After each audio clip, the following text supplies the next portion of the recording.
Ramziga 15.000. Dilshod qani? Dilshodga 15.000, yaram kimga? Yaram kim chiqdi?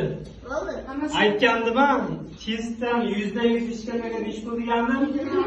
20.000. Bitta xato qilganimga qancha degandim? 15.000. Senga mayda beramiz hozir. Yaram kelmi? Dilshodga. Qolganlargacha, qolganlar yo'qmi?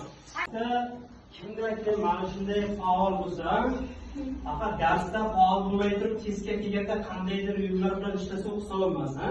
Darsda ham faol bo'lish kerak. Darsda Shahriyorni doim faol edi, ha? Bilasizlar? Eng birinchilardan Shahriyor ishla bo'larmidi? Testda bitta kam eshitsa ham, lekin darsdagi faollik uchun Shahriyorga ham 15.000 beramiz. 15.000 kutib oldi. Darsdagi faollik uchun. Darsda doim faol bo'l. Shunday emasmi? Shundaymi?